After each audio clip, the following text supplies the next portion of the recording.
Good morning, students. I hope you are good and safe at home. So, here I am with my 10th lecture of Commercial Studies class 9th. So, in this video, we will be covering the remaining parts of chapter number 4, that is classification of commercial organizations. Students, in my previous video, we have discussed what what is the meaning of commercial organization. We have discussed the types of commercial organizations. That is, we have discussed that there are three types of commercial organizations. First is private sector, second is public sector, and third was joint sector. And in the previous video we have discussed the features of private sector also. So in this video we will be covering the public sector and the joint sector and its features. So let's proceed to our topic, that is public sector enterprises. Let me read out the definition for you all. Public sector enterprises are those enterprises which are owned and controlled by the central and the state government. Simply, it is very simple to understand that those enterprises which are owned and controlled by the central and the state government, that are known as public sector enterprises. Public means which are owned by the government. So let's come to the features. First point, state ownership. It is very easy to understand ownership. Who own the public sector enterprises? Of course, I have told you the central government and the state government, means the government or some public authority just own that company. State ownership, such enterprises, such undertakings are fully owned by the government or some public authority. Let's proceed to the point number B, that is government control. The whole of the control of the public enterprises lies in the hands of government. So you have to remember that the most important role in the public sector enterprises lies in the hands of the government, while in the case of private sector enterprises it lies in the hands of individuals, private individuals. But in case of public sector it lies with the government.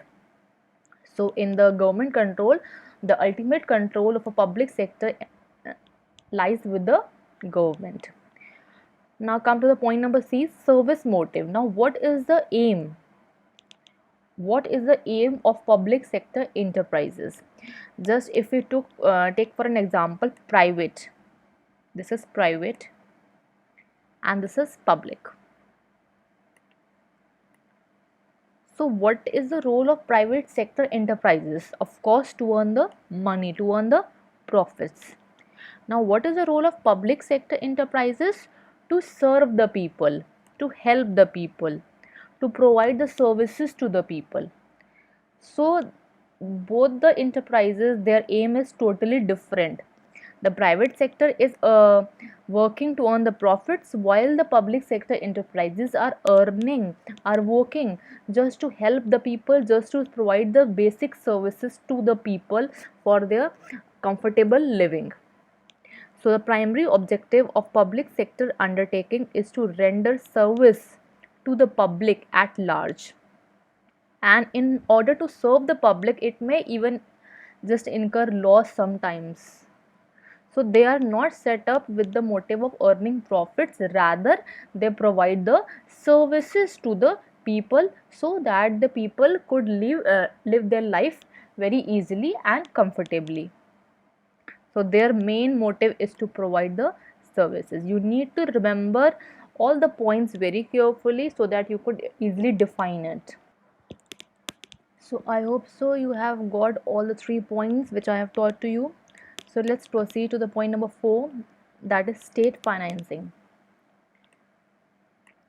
The government provides the capital and the funds through appropriations from its budget. Just in case of public sector enterprises, they get the capital, they get the money. I have already told you the meaning of capital, means the total money which all the members have contributed is known as the capital. and the public sector enterprises gets their capital from the budget. You must be aware of the term budget. Budget is the annual expenditure which the government has to incur on various activities, on various things. That is known as a budget. So they get the capital and the funds by passing the budget. And the last one is bureaucratic management. Now, what is the meaning of bureaucratic? Means the public sector enterprises runs according to some rules and regulations. They works according to some rules and regulations which are decided just in advance. So all the government officers, government members, they have to work according to their rules and regulations framed by all the members of the government. They cannot work according to their own will. Just in case of private sector enterprises, they can work, but in case of public sector enterprises, they have to work according to some prescribed guidelines which has been framed by the government. So they have to work according to certain rules and regulations. So they are bureaucratic in the sense that their operations are governed by certain rules and regulations which are prescribed by the government. So I hope so you have got all the 5 points. We have discussed state ownership, government control, service motive. Their main motive is to serve the people so that they could live their life easily and comfortably. Next is state financing, and last one is bureaucratic management, in the sense that they are governed by certain rules and regulations. So let's proceed to the last topic of this chapter, that is joint sector enterprises. We have discussed the three types. We have discussed, first one was private sector, which I have discussed in my previous video. Second, we have discussed the public sector enterprises just now, and the last one is joint sector enterprises. Now, what are joint sector enterprises? Joint sector enterprises are those enterprises wherein the ownership, control, and the management is jointly owned by the government, private enterprises, and the public. So in such enterprises, the ownership lies in the hands of just all the three parties, you can say. Some ownership lies in the hands of government, while some lies in the hands of private individuals also, or you can say businessmen also, and you can say some of the public sector enterprises lies in the hands of public also.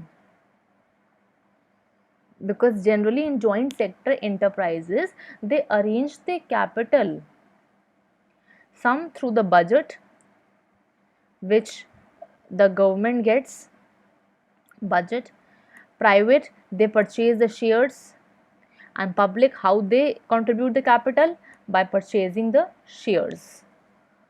So in total, the total capital which they get are arranged jointly by the government, by the private enterprises, and the public.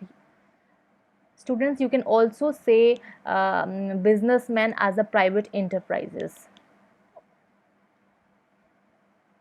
So joint sector consists of business undertakings wherein the ownership, control, and the management lies just among all the three parties: government, private businessmen, and the public at large. Mostly, why the public at large is mentioned? Because mostly the large amount of capital is contributed by the public, because public purchase the shares, and if they are purchasing the shares, they must be getting some amount of profit. Obviously, suppose a joint stock company is opened and the government has just issued 10,000 shares. So they are offered to the public. Public will subscribe those shares, will purchase those shares, and in return they get some amount of profit. So in this way a joint sector enterprises runs. So let's talk about the features. First feature is mixed ownership. the ownership lies in the hands of all the three parties which we have discussed just now. The government also some ownership, private entrepreneurs also, and the investing public also jointly own the joint sector enterprises. The word itself suggests that they are jointly owned by all the three parties. Next one is combined management. Now, what this combined management says, the management and control of a joint sector enterprises lies with the representatives of the government, private businessmen, and the public. So it is combinedly management. Just it is not possible that a single person or a single party is managing this joint stock company.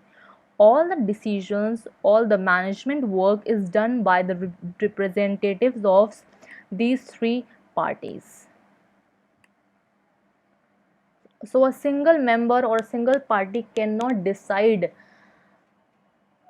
the working of a joint sector enterprises. It must be conducted by the agreement of all the three members, that is government, private businessmen, and the public. So let's talk about the third feature, that is share capital. Now in what proportion do they subscribe the shares, do they purchase the shares of a joint stock company? So let's talk about first about government. So government have 49% of shares. Next is your private businessmen. You can say businessmen also. Businessmen, they are 25%.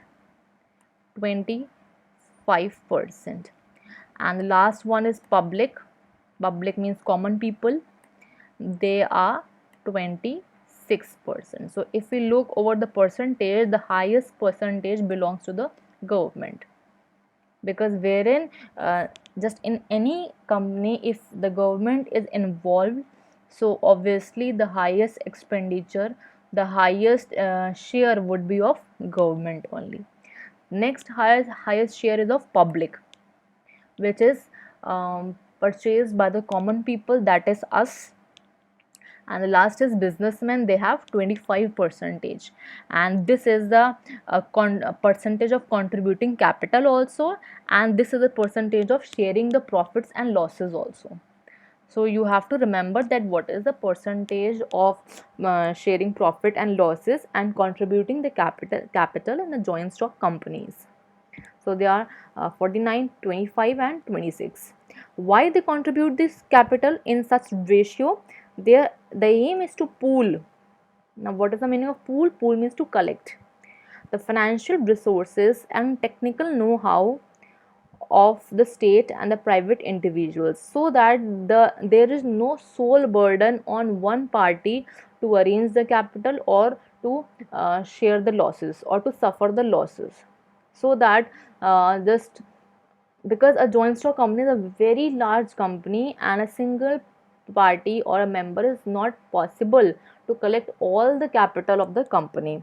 So the capital, the burden of arranging the capital is divided among these three parties, and also the facility of technical know-how, because as we know that just in some areas government may be efficient, while in some areas private businessmen may be efficient, while in some cases the public may be efficient.